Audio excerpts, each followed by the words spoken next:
Hey humans, how's it going? Susan Ruth here. Thanks for listening to another episode of Hey Human Podcast. This is episode 235, and I had a conversation with Ben Andrews. He is a former Jehovah's Witness, and he is the founder of the Seattle Film Summit. And this is great timing because from November 2nd, which has already happened by the time you listen to this, through November 22nd, the Seattle Film Summit is going strong, and you can be a part of it by going to seattlefilmsummit.com. It's a really great experience. You get to not even have to split up who your favorites are going to be. You know how when you go to a conference and you can't decide, do I want to go to the A or B? I don't know, and there's only one of me. You don't have to worry about it because on Zoom, you get to go to the whole thing. It's so cool. Definitely check it out. I have a moderated panel on November 15th, 7 p.m. Pacific Standard Time with incredibly talented people. Super excited about it. So check that out if it's something that interests you. I wanted to mention Dr. Jack Brown's episode from a couple weeks ago. He is a body language expert, and he talked about in the beginning of the episode, he was discussing some stuff and had visual representation. I stuck that part of it on visual up on the YouTube channel at Susan Ruth's YouTube channel, which is official Susan Ruth, I think. Regardless, if I just got that wrong, which I probably did, you can find it by going to the links page on Hey Human Podcast, and on Dr. Brown's episode section, you'll see the link to the YouTube channel. I should know my own YouTube channel by heart. It's pretty sad that I don't, but what are you going to do? All right, in general news, social media, Hey Human Podcast is on Facebook and Instagram. You can find my personal Instagram, Facebook, and Twitter under Susan Ruthism. If you want to know more about me in general, for all the other stuff I do, music, art, acting, that kind of stuff, go to susanruth.com. You can find my music on iTunes and Spotify under Susan Ruth. Rate and review Hey Human on iTunes or wherever you get your podcasts. Checking out the links page, as I mentioned, on heyhumanpodcast.com will give you a wealth of information about every guest I've ever had on the show. I now have a store on heyhumanpodcast.com where you can get Hey Human merch, which is really cool, and I've tested out the products and love them. It's really high quality stuff, so I'm very happy to offer that. There's masks and leggings and notebooks and pen cases and all that, and baby clothes. That's really cool. So anyway, check that out too. Thank you for listening, everybody. I really appreciate it. And stay safe, be well. Here we go. Ben Andrews, welcome to Hey Human. Thank you so much for having me. Yeah, I like your space background. That's fun. Yeah, I used to have for like 3 months during quarantine, it was the bridge of the Starship Discovery. But after like 3 months, I thought, I need to change it up. But the idea of being in space makes me feel a little bit better during these times. I totally understand that. So I've been reading up on gravitational waves and the nature of the universe and the expansion of the universe. And it's a lot, but it does make you feel somewhat okay when you realize how infinitesimal you are. Yeah, it's very interesting. I'm in the universe in general. I say it all the time. I think life is a practical joke, but not in like a bad sort of practical joke. More of just like everything in life is irony. Like the most important resource that we have as humans is time, but we can't control it. But it doesn't really exist either. There's not really any such thing as time. Right. And just all these little ironies of like, the thing that is only assured is death, but we cling to life. There's just all these things that I like, they're the opposites. And I'm like, what is the deal with the universe? Have you always been a philosopher? Oh, no, not really. But I think maybe I started down that path when I became a parent. Speaking of ironies of life, because as a parent, instinctually in our DNA, it feels like all we want to do is to protect our children from struggle and pain. Matter of fact, when your children are in pain, you do anything to take that pain from them. But the irony is, for them to actually turn out to be good human beings, they need to go through a lot of suffering and they need to go through a lot of pain. So I'm kind of like, who made that practical joke in the universe? God's a Buddhist. Maybe. Let's talk about your upbringing. What were you like as a kid? Where did you grow up? I was born and raised in Wendell, Idaho. Have you ever been to Idaho? Been to Idaho. I don't know where Wendell is. So I was born actually in a town called Jerome. Wendell, it was like 10 minutes from Jerome, a population of 1,000 people. So I was definitely that kind of cliche, backwater upbringing for the first 10 years of my life. And it was religious too. I was raised a Jehovah's Witness. So there was a lot of isolation from, the outside world and things like that. But as a child, in a small town like that, you spend a lot of time using your imagination. So that was my youth, using my imagination. Is it a town of Jehovah's Witness people? Being such a small town, and that religion is quite insular, I would say at that time, and this is a long time ago, over 30 years ago, it was mostly Mormon and a smaller footprint of Jehovah's Witnesses and maybe a little bit of Catholicism, Catholics. But it was the type of community that somebody was part of a Christian religion. Right. Yeah, Idaho is a pretty much, from my estimation, having been there and knowing people from there, it's a pretty conservative state. That's backbone is certainly religious in nature. And like a lot of states, there's a big difference in the portions of the state. Northern Idaho is a lot different than Southern Idaho. Like Northern Idaho has a lot of history of, racism, a lot of those groups and stuff like that. But Southern Idaho, from my experience growing up, wasn't necessarily like that. They're just farmers. They were just farmers in Southern Idaho. It's like Eastern and Western Washington, I guess. So you get more. Yeah. It is interesting to me the way states divvy up like that. Yeah, well, it's interesting that we have our country and we've got it split into 50 states, but even within those 50 states, there's just so many different identities. Mm-hmm. Hey, am I breaking up on you at all or getting feedback? No. Whatever nebula Perfect. That is, it's got good reception. Well, I asked the alien around the corner and he said this part of the galaxy was where the best reception was at. So. It's gotta be at Starbucks or something, right? Right. What do you have a lot of recollection of growing up Jehovah's Witness and what that meant to you at the time, or what your family was like? Yeah.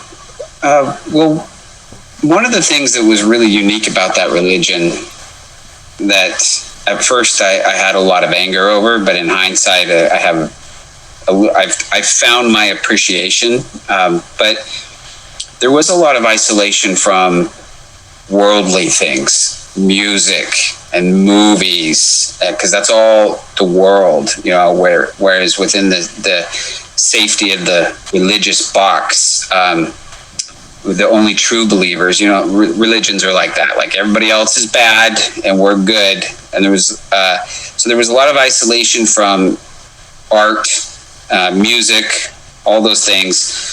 But the one thing that I loved, actually during it I hated, but we had to go out in the ministry a lot. And when I say a lot, I mean like 2 hours on Saturday, 1 hour on Sunday, sometimes 3 to 4 hours through the week. So we'd average between 5 and 7 hours a week just knocking on the doors of people that did not want us at those doors. Even as a child, you did that? From my earliest memories. It sounds so dangerous. Well, I mean, I'm 45, so it's a different world then, right? And it's Idaho. And matter of fact, I think Jehovah's Witnesses have stopped going door to door. I think they just do like bus stops and train stations and stuff like that. But The unique thing that came out of it was that, have you ever heard of the 10,000 hour rule? Yeah. So I think the basis of this rule is that you spend 10,000 hours in anything, you're become a master of it. 10,000 hours in Kung Fu and you're a master Kung Fu artist. So from the age of at least 4 to 27, 7 hours a week, I did the math, and I think I've been between 30 and 40,000 doors of people that 90% didn't want me at that door. And it was every type of person, young, old, black, white, red, yellow, like, you male, female. So you get to really learn humanity when you're going to that many people who are strangers. And so now I look back and look at it as like, wow, like that's kind of a gift that I was given to really understand the way everybody thinks. Did you have success with that? I often wondered when people come to my door, I think, gosh, I wonder how many people are invited in to have that conversation. Because there are a lot of different groups that do the door-to-door thing, the Mormons, the Jehovah's Witnesses. There's offshoots of like Hare Krishna does that a little bit. There's a handful of... By the way, apologies for that weird sound. That's my AC struggling to work. I'm not hearing it. Okay, good. But do you have any sort of recollection of people going, oh yeah, come in and talk, let's do this? Oh, it was most definitely the lower percentage. Yeah. Definitely. But you would run into different types of like categories, right? You have people that were actually lost in life and wanting answers, and maybe they were going through bad circumstances and they wanted the opportunity to learn of a new path or something. But then you had people who were just lonely. Like, this world is a lonely world, and they'd invite you in and say, oh, let's talk, but I'm not going to change my faith, but I'd love to talk to you about it. So there was a lot of conversations. But yeah, definitely the lower percentage. And some people wanted to argue, and some people were very closed off right off the bat. But then that was another thing that was interesting to learn, is when you're going to a door and that math says the larger percentage here is going to be somebody angry or going to not want to talk, you come up with creative ways to get them to open up.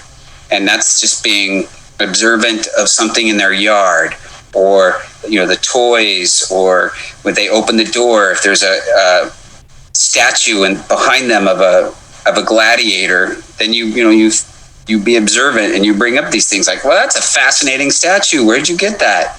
And then they want to talk about something that is important to them. Interesting. Like, oh yeah, my sorry. Yeah. So it teaches you how to find ways to engage with people. It almost feels like mentalist skills, developing mentalist skills of noticing the minutia that other people maybe don't notice around them. Yeah, there's definitely a little bit of that. How old were you when you left the teachings or the church? I was 27. Oh man, you stayed in a long time. Man, you have no idea. Did your whole family have an exodus, or was it just you? My father exited first. I think my parents got divorced when I was like 10, and he got in trouble with the church and left. But he always, even though he left, he still felt it was the truth and encouraged us to go. What did he do? What was his trouble? I think infidelity, like in a religion like that, he slept with somebody else, and it's a very rigid. Matter of fact, I'll overshare here a little bit. It's no sex before marriage, no drinking, no drugs, no smoking.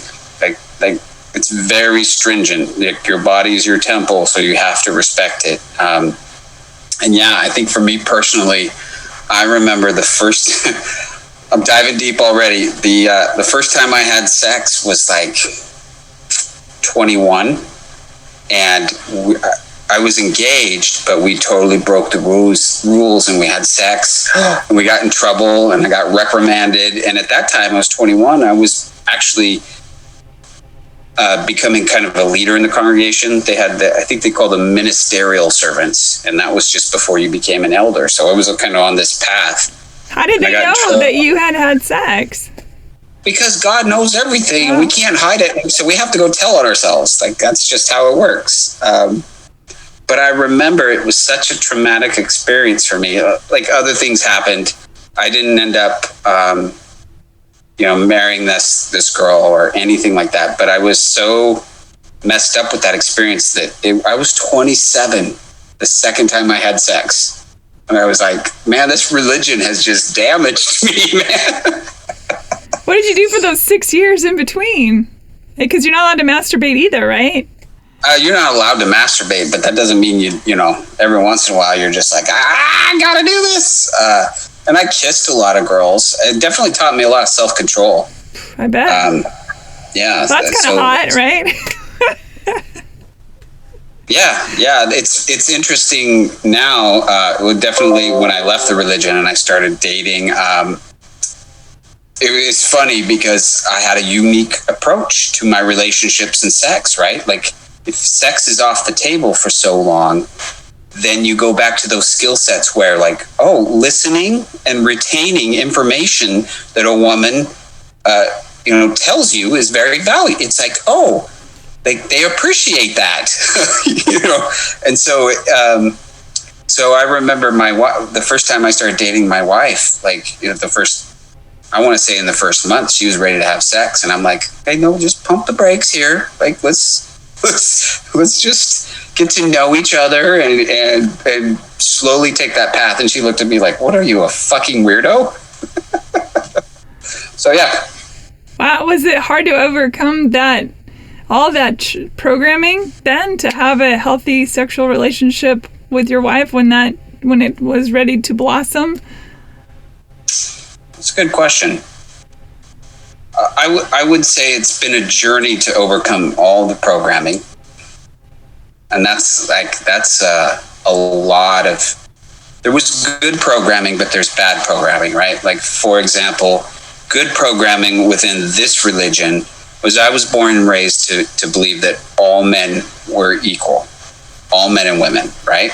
So this religion had 300, Jehovah's Witnesses are in 350 countries in the world, and we go to these international conventions where 40,000 people would show up from 60 languages, and you couldn't even speak each other's languages, but you'd be walking up to strangers and hugging and loving. So there was a beautiful thing within that religion as far as the equality of man and a lack of control over each other, just appreciation for the human soul. So over women, though? Isn't it a patriarchal religion? Well,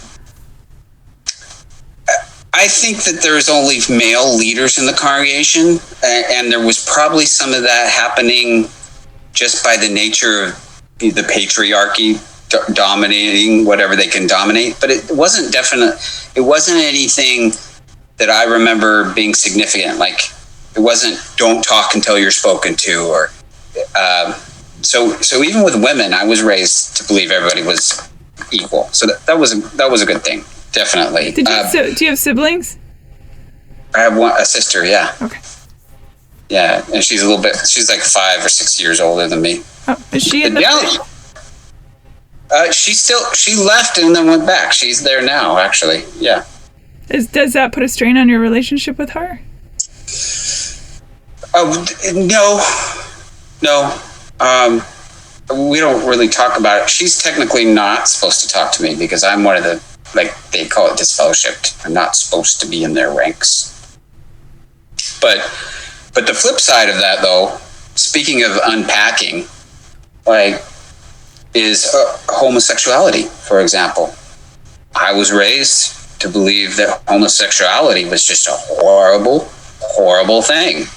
And even though I, was raised to teach or to treat everybody equal and all that stuff. Homosexuality was like, oh, they just create this wall that you can't even, if a homosexual is trying to talk to you, that means they're going to try to defile you. Like, just stupid shit, right? So unpacking that over the years as quickly as possible. And it's funny now because my wife and I, like, that's our biggest friendship circle now.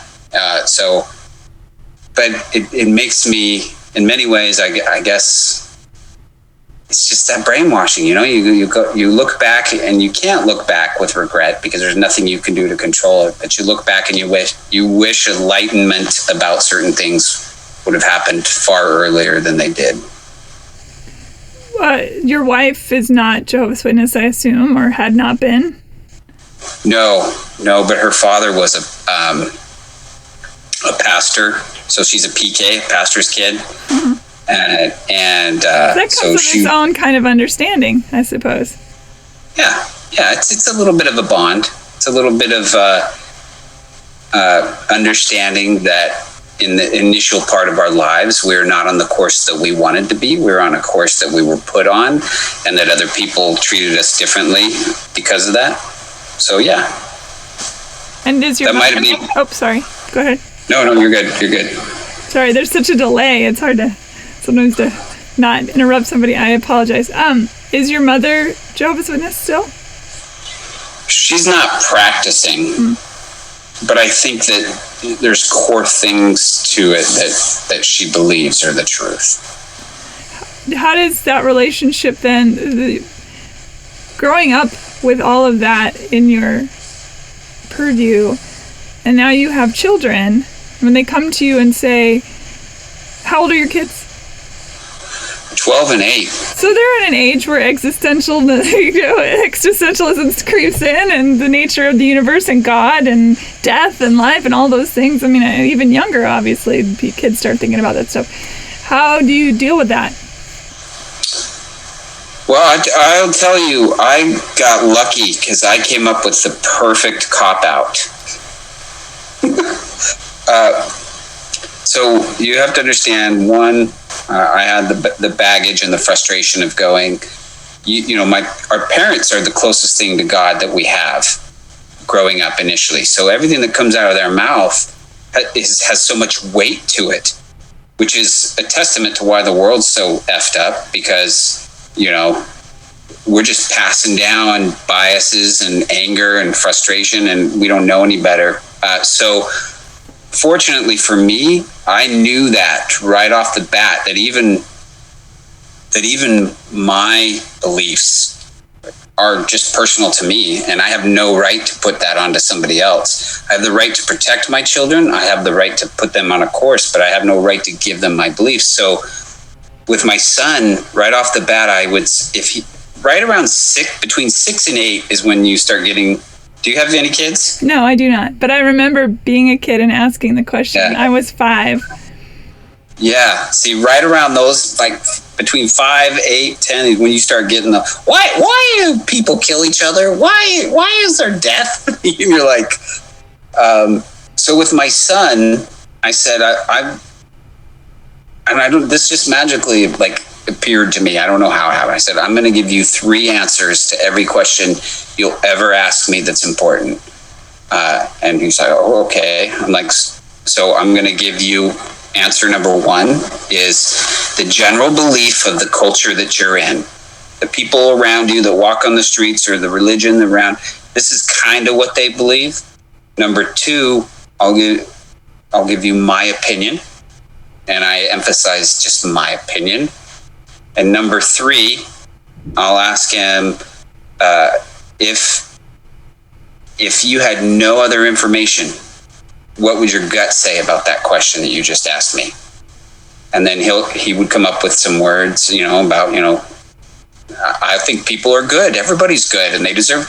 And I say, well, now you're armed to come up with your own answer. Right. And we started that pretty young. And with both of them, because Maddie, my daughter's going through that now, I've just been pretty lucky because they have found their own root in their own beliefs pretty early. So they don't, I mean, they know that being respectful to every human is very important, and that's the biggest thing I give them: respect to every human around them. And when you're working with people or in a room with people, you facilitate their comfort before you facilitate your comfort. And so they've ran with that, and they do pretty good. I think that's fantastic parenting. My listeners have heard this a million times. That's what my parents, I came home, I said, "Who's this Jesus guy?" And they said, "Well, these are the major and minor religions. This is what we think, but we don't get to tell you who you are. That's your journey, and we'll support it, whatever that is." And I ran with that and studied all the things. So I'm not saying that parenting another way is wrong, but as far as, I think it really embraces the curious mind by admitting that we don't know everything, that we believe something or have faith in something. Faith and knowledge, those are two separate entities, really. Amen. So, Amen. But I think that's good. I'm sure your kids are super interesting. I love kids. Yeah. I think they're fascinating to talk to. God, they're the only thing that's right in the world until we fuck them up. Until we mess them up. Yeah. Do you believe in God now as an adult? Oh gosh, I do, but not in any concept that we have put him out there in. I think the universe is so beyond understanding, so beyond complexity, that it's very naive of us as a species to assign a gender, assign a personality, assign emotion like love or anger or jealousness. Like, those are human things. And you're going to say that this vast creator who did all these universal things experiences the love the way we understand it? I think that's, it's a little naive of us. Have you ever read the book Some by David Eagleman? No. I bet you'd like that a lot. It's a series of essays he wrote about what the nature of God could be. And he's a neuroscientist. I love him. And it's a really great book of short essays. I feel like he hypothesized all these different scenarios for the nature of God. It's pretty awesome. I really enjoyed it. Yeah, I'll read that. I like those. I like that kind of the four agreements. And matter of fact, I will tell you. So we all had our quarantine thing, right? Like, I didn't watch any Netflix while I was in quarantine, but what I did do is there was this stupid book, and I do a little hobby writing, so I went down this lane. I'm going to do some research in this book called Babylon Rising, and it's basically a good guy who is an archaeologist. He's got PhDs in all these, not just archaeology, but in religion, and he's studied all these things. Like, I can't even remember all of them, but he is basically talking about the angels and the Nephilim. You've heard of the Nephilim, yes. Right? Yes. So there's this whole subset of this whole culture of people that believe there is a massive conspiracy that has gone on through time. So I just went down this lane of reading all these books about recorded history of the Nephilim, and they're taking all this evidence, and it's really weird. It's really weird. We've got this conspiracy theory around the Nephilim.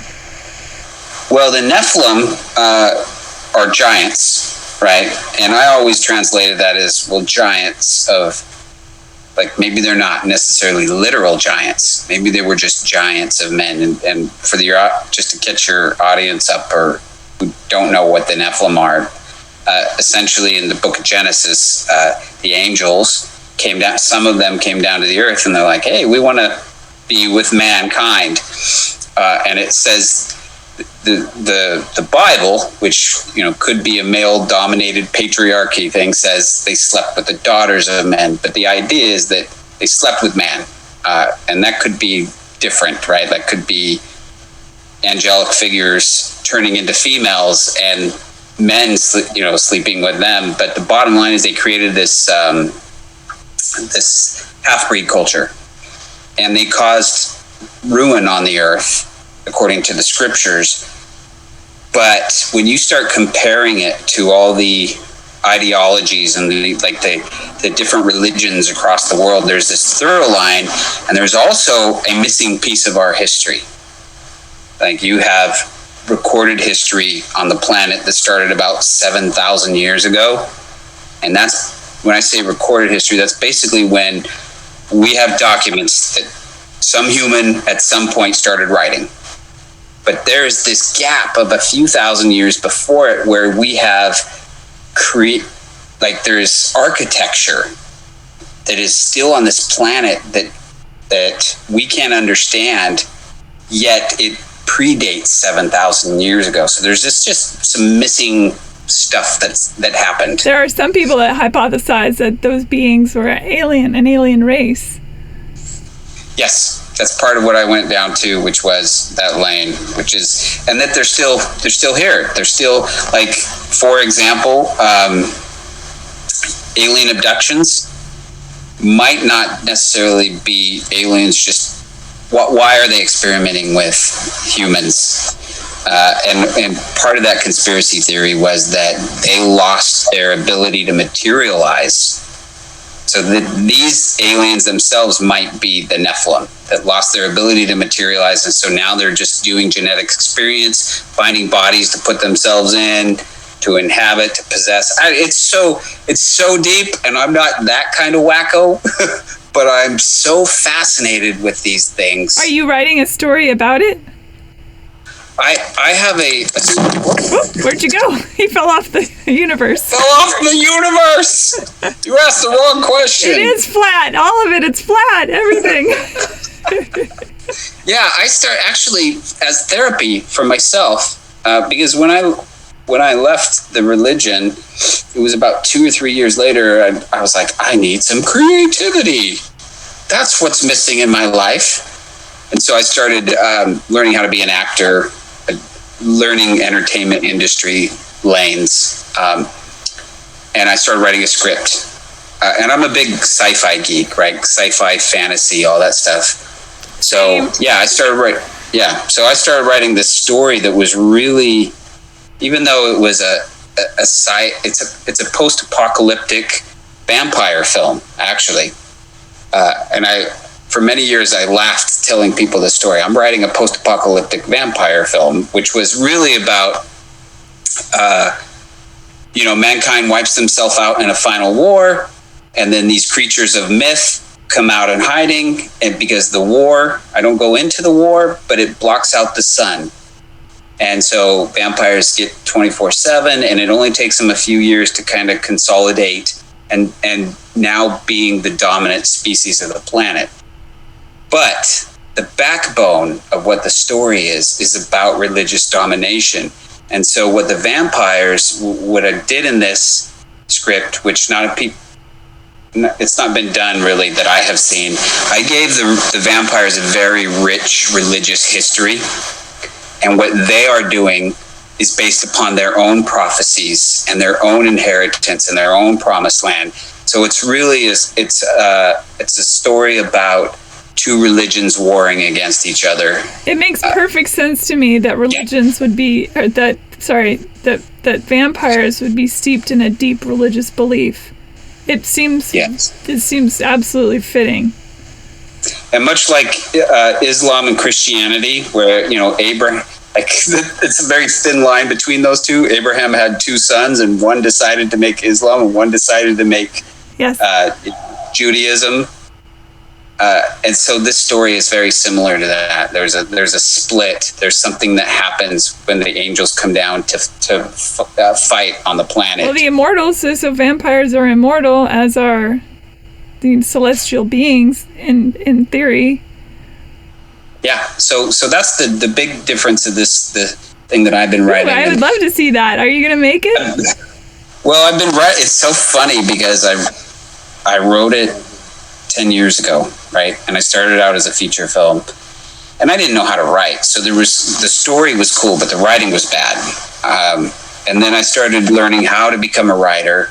And then it's been tough for me to show, like, I'm an actor and I've been on hundreds of sets, and at this point I've directed and I've done a lot of things. And this is still one thing where I'm just, it's been really weird because it's really close to me, right? It's really close to me. Yeah, sure. But the story literally is about this priest in the post-apocalyptic world, and he's running this raggedy church, and he's telling people that this is God's final test. It's God's final test. We can't fight the vampires because, this is how we prove that we've given up all hope, and then he's going to come and rescue us. And he doesn't believe this shit, but he gave this oath to his dying father, and so, he's conflicted. He's conflicted, and as a dude, it's really about my journey. I'm like, I know this is what I'm teaching, but it doesn't fit. And then I, tie in a bunch of supernatural shit and love it, angelic bloodlines and stuff like that. But please write it, finish it. Well, I turned it into a feature. And then finally, about 4 years ago, I shared it with some friends in LA, and then bounced around with some producers. The biggest thing that I got was, we've never seen anybody flesh out such a religious belief for vampires. And I got some notes. And then in the last 2 or 3 years, I started surrounding myself with some writers that, are fantastic writers and have been really guiding me to it. And then I switched it to a series. Oh. So now it's down to I'm almost done with the pilot episode, but yeah, it's definitely all about my beliefs in the universe. So it's personal, and it's anyway. That's why I did all this research during quarantine on Nephilim, and that's the other thing. The Nephilim. Before I go too much further down this lane, like when you start researching all these things from different countries and different religious beliefs, like you start looking at Zeus and Apollo and all those gods that were half God and half, like, there's your map to our planetary history right there. Yeah, Zeus was pretty randy. He loved having sex with mortals. A lot of half gods, a lot of demigods roaming around in the. And one of the that's the main lane, and I would say it resonates as truthful for me too. Is like if the angels came down and had Nephilim, and the angels. I'm not saying angels are necessarily the way we believe angels to be. These may not be the angelic sons and daughters of God. But basically they're the aliens, right? Whether they're angels or aliens, they came to the planet and they intermixed with us. But the Nephilim, Zeus. I mean, if Zeus isn't a Nephilim, I don't know what is. Well, the Titans. Yeah. Look at the Titans. Oh, the Titans, yeah. Well, and that's what's so weird too is in that book. In 3 of the 4 books I've read, the original Nephilim were super tall, right? Like, I'm not talking like 8 feet. I'm talking about 60 to 70 feet. And then through generations, they started losing stature. They started smoking. They started smoking, yeah. And it's interesting is they throw in scientific facts and ask, why could this have shifted something? For example, we know of the flood, right? Like, whether the flood is truthful or not, we don't know. Every major religion and a few minor ones have a flood story, as way before Jesus came along. Absolutely. And then within these books, they talk about, well, if a flood came, would that have changed the atmosphere of the planet? Mm-hmm. Was the atmosphere of the planet different before this canopy of water was dumped down? Like, could have certain creatures have survived, and then after the flood they couldn't have flood or couldn't have survived? The planet was super duper duper hot when it was created, and it went through a processes of cooling and heating and cooling and heating a few times. We're in the 5th or 6th grade extinction now, right? So that's weird to wrap your brain around, right? It's fascinating. And then Have you ever seen anything extraterrestrial in nature or UFO-esque? Have I personally? Yeah. I've had a couple of experiences, but they weren't strong enough for me to be like telling the story when I was drunk at a party. You know what I mean? And there were things that I would question my own.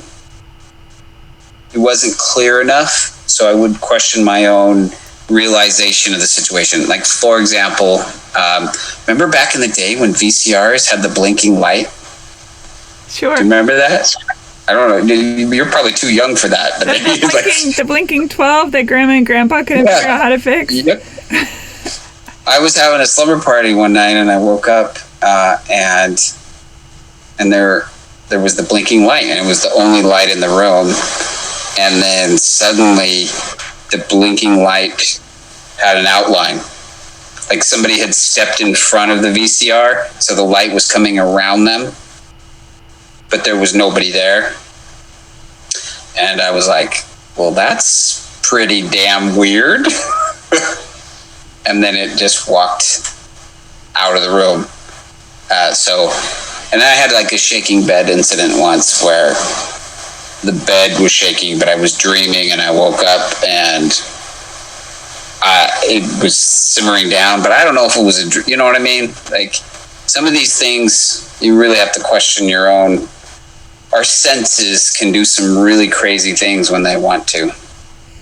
Kids are pretty open. I feel like you've got prime examples of things that might go bump in the night just by asking kids what they experience. My friend Sam once heard he has 2 kids, he once heard his young daughter talking to someone and articulately in complete sentences and with enough pause as if someone was responding to her. And I remember we were heading to a gig somewhere, and he said, "You've got to listen to this." And he played it to me on his iPhone. He had recorded it outside the hallway. And she was talking, and this was before Stranger Things had come out. She was talking to the upside down people who she said that they were walking on her ceiling, and they were yucky people, and they were telling her bad things about people, and she was telling them to go away. And enough space as they were responding to her, he said, and as I listened to it, I had all the hair on my arms stood up. It was wild. You're giving me chills. You're giving me chills right now. Yeah, it was wild. It was wild. Yeah, I don't question any of that stuff. There's one thing I do understand about humanity is that it's so important for us to explain everything. Mm-hmm.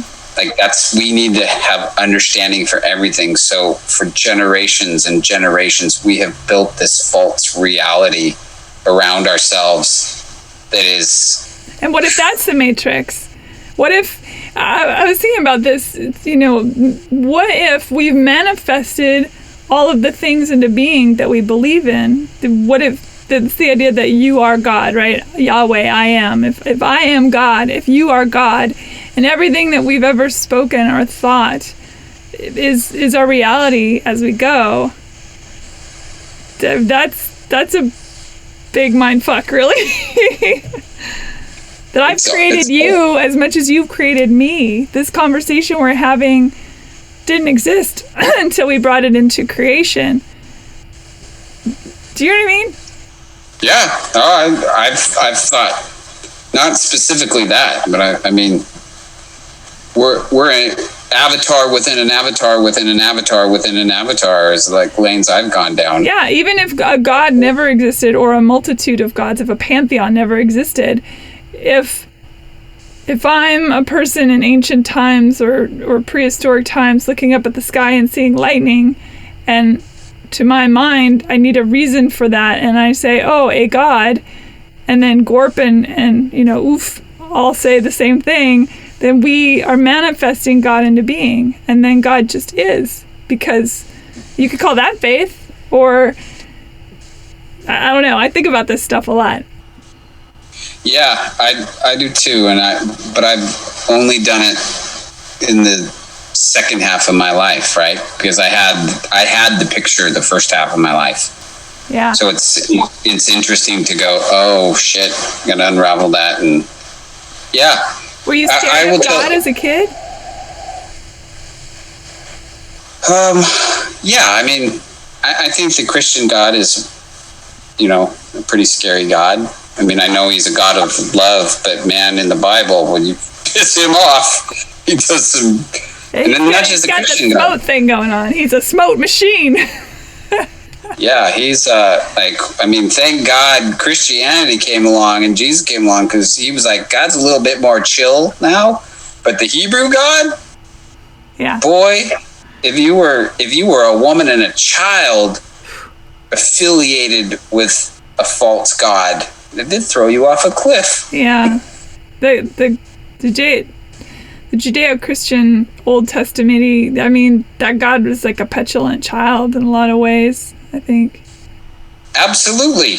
There's instances within our own Bible where a human says, whoa, God, like, you don't need to go kill all of them. Let me just try to do my thing. He's like, okay, fine. You get 5 minutes. I'm like, I'm sorry, but that's not... It reminds me of that Twilight... I think I've talked about this on the show, too. That Twilight Zone with that little kid that could send people out into the cornfield. Yeah, that was creepy. It was a demigod. That child was a demigod. Yeah. Yeah. A wackadoodle. Well, you were going to say something a second ago. I cut you off. No, I don't know. The point is that, I wouldn't be... If somebody came and said, oh, yeah, this is all a false reality and blah, blah, blah, nothing would surprise me. Yeah. It's so complex, the universe, and when you start getting out, like, the fact that we're this entity, but below the grains of salt or grains of sand is another, like, the size down to atoms, all the way up to a universe that's so large we can't comprehend either way. And the universe is expanding. It's not even reached its full potential, we have not either. Right. Yeah, I it's hard for me to believe in, like, I think the part that really throws me is that we as a species, let's just go back to recorded history again, 7,000 years, like, you've got all these empires that started, the Babylonians, the Assyrians, the Egyptians, and the Romans, and right up through time, we haven't learned shit. Mm-hmm. Right. The ego is the most powerful god of them all. We are going to kill if you oppose us. We are going to fight if you have a different opinion. And we are going to, it's just like, yeah, this ego thing, man. I know, it's a big burden. It would be, and what would this world do with a spiritual awakening? I can't even wrap my brain around that. Like, if everybody woke up one day and the fifth sun came out and it was a spiritual, like, oh, well, hi, I've argued that we've already knocked off many of our second comings, third comings, fourth comings. There are plenty of people that have come since Jesus who have spoken about peace and love, and we assassinate them left and right. That's just sort of our thing. Yeah, isn't that weird? Yeah. What I really want to know is, because I think that we give... One of the interesting things for me, and I'm going to say this very candidly, is growing up in an isolated religion like that, I always made this assumption that politicians or council members or religious leaders or rich people were all very, very smart and had their shit together. And that's why they climb the ladder, right? Because they've put in their time. And then now that I'm older and I've had experience with so many, like, senators and rich people, and I've been in and out of these circles, I'm just like, oh, we're all a bunch of idiots. we're all a bunch of idiots, which makes me go back to this, like, is there this echelon, what do they call it, what's the circle, the Illuminati, like, is there this there's this group of people that are just keeping a collective seal on humanity. I'm like, I don't think so. I don't think we're smart enough. It does, yeah. It does seem hard to believe that there could be a handful of people, but maybe those are the aliens. Who knows? It's fun to think about. I look at the people that know how to move up through the ranks in politics and finance and business and all that. The ones that are really the upper echelon, sociopaths. Basically, I mean, they can get to where they're going, and it's not a criticism. It's just get to that level, there needs to be a single-minded focus that other people around you are inconsequential to your own achievement and goal. Yeah, have you ever read The Sociopath Next Door? No, it sounds great. Well, basically, that is just. Is it about my mom? It could be about all of our moms. I'll just say that it's saying that the percentage of sociopaths in this world are a lot more than we think. Absolutely. And narcissists, my God. I mean, it's pretty hard to not be a narcissist these days. The world will gobble you up and spit you out. But capitalism is literally the training ground for sociopathic behavior. Absolutely. Yeah, so, and I'm not, like you said, not to be judgmental, I believe there are sociopaths out there that don't do bad things. Of course. They don't do bad things, but you're Other absolutely correct. Not give a shit about the people around them in order to achieve their goals. But that's a lack of empathy can be really probably quite handy, I believe. Do you want to say hi? I don't have a grip on that, but is somebody coming to say hello? I've got a visitor real quick. Hurry, what do you need? Is it alien? This is a little alien. Come say hi, little alien. Hello. I'm Susan. She's sweating. Are you all hot? I'm sweating too. We're all sweating. It's real hot. If we could buy space pirates. Okay, we will. Look, can I finish this? Space pirates? Yes. Love it. They had my son, who's been wanting an Oculus since the beginning of quarantine. He finally came in today, so he's very excited. That is very cool. I want to ask you about the film stuff, Seattle Film Summit. Are you the founder of that? Mm-hmm. How did that come? Speaking of sociopaths, are you a sociopath? I don't think so. Sometimes I wish I was, because I care a little too much sometimes. It does not help my life. But that's a whole different... What's the opposite of a sociopath? That's also not a good thing. An empath, I guess. Yeah, so empath. Like, for example, it's not really good to be an empathic human in the last, let's just say 3 months. I cried at Trader Joe's today. Girl, I cry like 3 times a week. I mean, I have good weeks, but I'm just... Anyway. I get it. So you got to find your balance. But you got to think of it like... I didn't quite explain this yet, but I had no art when I was a child. And I had learning disabilities. And I had insecurities, and I had fears that were just overwhelming. And around 30, when I took on, I said, I want to explore this creative world.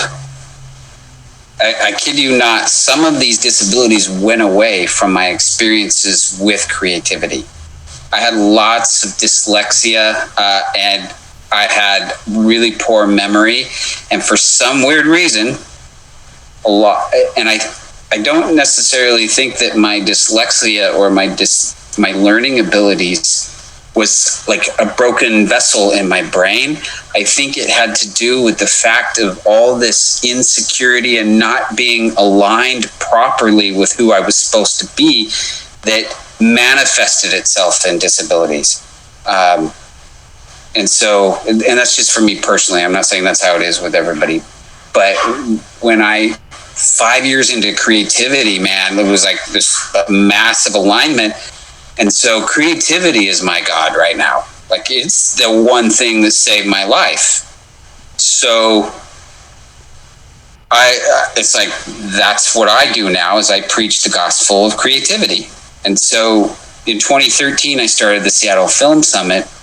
And the film industry here in the state of Washington is really anemic. It's not a strong film industry, but even within that industry, there's so many little pocket silos of, we're not going to share our 40 members because you might want to steal them with your organization. And there was so much leveraging, and it's a very anemic film industry. I'm like, what are you guys doing? Like, we need to come together and build a community if we're ever going to compete. So that was the mentality of starting the Seattle Film Summit. And I called it the Seattle Film Summit because I wanted everybody, like, it wasn't a writer's thing. It wasn't an actor's thing. It wasn't a crew thing. It was everybody. Like, everybody come together. And so in 2013, it was like 120 people, the Northwest Film Forum, and just a day of classes. And then it's slowly grown. And then fast forward to 2019, we had close to 1,000 people. It was a 2-day event. We had film offices from across the country come in. We had distributors and producer reps. We had showrunners from like Jack Ryan on Amazon, the showrunner of Luke Cage on Netflix. We had one of the original writers of Star Wars from Lucasfilm. So we just had this really cool, eclectic balance of opportunity networking and all that. And so, that's been my life, is just bringing creatives together and trying to give them opportunity. That's what you want. You just want opportunity. As a creative, you want opportunity for your voice to go to the next level, whatever that may be. It's different for different people. But yeah, even now it's evolving. For 2020, it's evolved. I haven't told anybody this publicly yet, so you're like the first. But I'm kind of now evolving it into it's not just the film industry. And the film industry should lead it, because the film industry encompasses about 30 different creative silos. But I'm working on this endeavor with a bunch of people to really up the social and political influence of artists. Basically, we need to come together to support each other. We can't be in our isolated creative lanes. We've got to up our numbers. And we also have to worry about things that other industries don't. Like the creative industries, not only does it need to be education and opportunity and networking, but there needs to be a mental health lane. Because we as creatives, we're not on the freeway. We've taken a side road. We've taken a gravel road, and the freeway's flying by us, and we're like, well, we're going to go on the gravel road, and our parents and our friends tell you, oh, you're going to be a starving artist, and you're not going to get, like, so we got so much damage. Yeah. But we also absorb the world differently, and we give authentic voice to the world, and so we need to up our street cred is what it comes down to. So I'm working on some partnerships where I like to call it look at this, I'm out of focus because I'm talking too much. We need to up the street cred. Like, I believe that creatives, if they could get control of, I'm not even going to go back. There it is. If we could become a little bit more stable, and that's a very loose term, but if we could get our shit together and organize, I think that we could do a lot more good for the world than we currently are. What is it that Robin Williams said about the spark of madness, and we mustn't lose it? We're all given the spark of madness. I don't know, but I love that. Yeah. I think that's so wonderful. So will there be a 2021 summit post-COVID? There's going to be a 2020 summit. Oh. In November. That's exciting. We have yet to admit. Yeah, we spent a lot of That's so funny. My camera. Yeah, your camera Anyway. went all blurry. Or maybe my eyesight went blurry in the last 20 minutes. No, my camera. As soon as I started showing my authentic self, it didn't know what to focus on. That's right. You became part of the universe behind you, the nebula behind you. So 2020 November Summit. Yeah, so September 1st, we're going to announce it. It used to be a 2-day thing, and now we're just going to do it from November 1st to November 22nd. Screenings, classes, networking sessions, all online, of course. But yeah, we're going to push through it. I'll put all that information on the links page on heyhumanpodcast.com. I'll make sure all those links are there. Thank you. Yeah, one of the things I'm super proud of it is because there's so many different things. One of the things we were struggling when it comes to events. Let me just back up right now. Like, the reason you have to charge money for these things is because you have lots of overhead, right? So, for example, in 2019, they built this hotel here in Washington, right on Lake Washington in Renton, of all places. But to me, it's one of the most beautiful hotels I've ever been in. And so we put it in this hotel. It's a Regency Hyatt, but it's like $80,000, right? So now you have to have sponsorships, and you have to have costs to cover this $100,000 worth of expenses. So the advantage of 2020 is that when you take all those expenses off the table, you can offer the same value, but now you can just drop the prices, right? And so I'm pretty excited about. We were like, how do we bundle the pitch panels and the distribution packets and all these things? So we're gonna just offer the whole thing for like $100, and then students get it for like $75, and then we have a COVID exception ticket, which means, hey, are you really, really struggling? Email us, and then it's just a bunch of marketing things like subscribe to our YouTube page, like our Facebook page, share a couple posts, and then you get, for $40 you can have it all. So that's great. So I feel, and again, this none of this has been announced yet. So we just kind of all locked this down the last week or so. But that was a weight off. You're going to announce it now. Yep. It doesn't matter. The world's changed. I can do what I want. I don't have to follow marketing procedures. Well, that's exciting. Where else can people find you if they want to reach out, or your social medias and things like that? What's the best place for them to go looking? IMDb. I'm on IMDb. Ben Andrews. The social media. I'm Ben Andrews on Facebook. See here, I'm old, so I'm not really good with the social medias. Well, it's SeattleFilmSummit.com. Yeah, SeattleFilmSummit.com. Seattle Film Summit on Facebook is definitely. We do this weekly live stream called Filling the Void, and you can just search Filling the Void on YouTube, and you can find it. And that's all about. That started up just before quarantine. Or just during quarantine, to give artists a platform to come and talk about how we as artists will handle the end of the world. Not the end of the world, but I love it. If you need any speakers, I've been on a few panels in my day. Good, yeah. Consider yourself in. Yeah, hooey. Sure. And if you, we should get you as a speaker at the summit too. I would like that. 100% yes. Without even. I'm a big, even within artistic lanes, we've been taught how to stay within the guide, right? Within the box. And that's not what art's about to me. Like, there's certain foundations and principles you should apply, but somebody like you, I think, is really about understanding that the universe is just, we should explore. And we can use our art to explore that universe. So I think that there's a really cool panel. It's hard as fuck to be a creative in the world today, but it's none of us get into it because we think we're going to be gajillion. Some of us do, I guess. We're going to be super rich, but that's not really why you do it. You do it because you can't not do it. how do you not do it? How? I do not know the answer to that. And trust me, if I did, I'd be like, put it straight in my veins. Right. Please give me normalcy. But normalcy is just not who we are.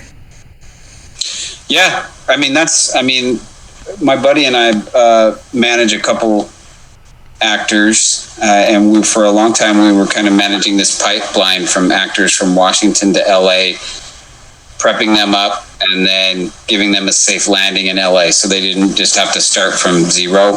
We had agents or managers that we could just give auditions to, but I'll tell you, every actor I have ever talked to or taught classes for, I was just like, just don't.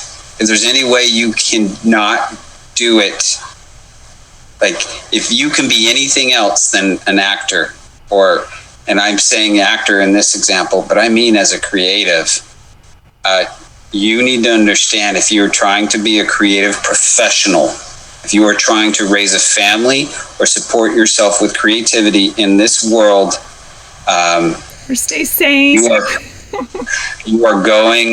you are in for a life of struggle. And that's okay, because struggle will make you a warrior, a spiritual warrior, and struggle will, but be prepared for the journey, because you're not going to get the 9 to 5 and make $80,000 a year. And be prepared for people not understanding, even people who love you very much, and especially the people that love you very much. Because why wouldn't you go get a normal life and have a normal income and have that stable thing? It's very hard to explain to somebody. I don't know why. I know I'm a crazy person.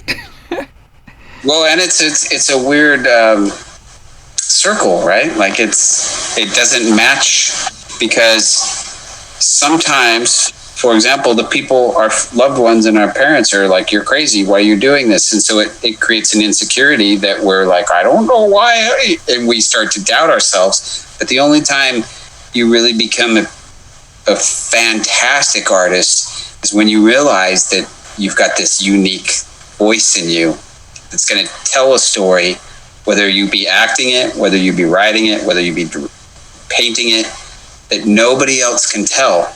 So you have to hone in on your uniqueness and worship it, whereas everybody around us is going, you're fucking crazy.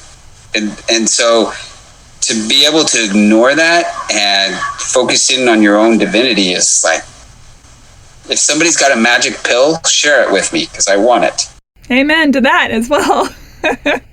Ben Andrews, you are delightful. Thank you so much for your time. It's my honor. Thank you. This has been a really great conversation. You are another one of those people I feel like I could talk with for hours about. Yeah, I know. I was like, it's already 7. We could go tell Tad. Thank you so much for being on the show. I really appreciate it. Oh, no, thanks for having me. I always love talking about these type of things.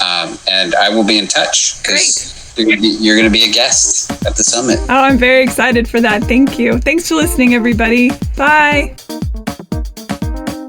Rate and review Hey Human on iTunes or wherever you get your podcasts. Thanks. Bye.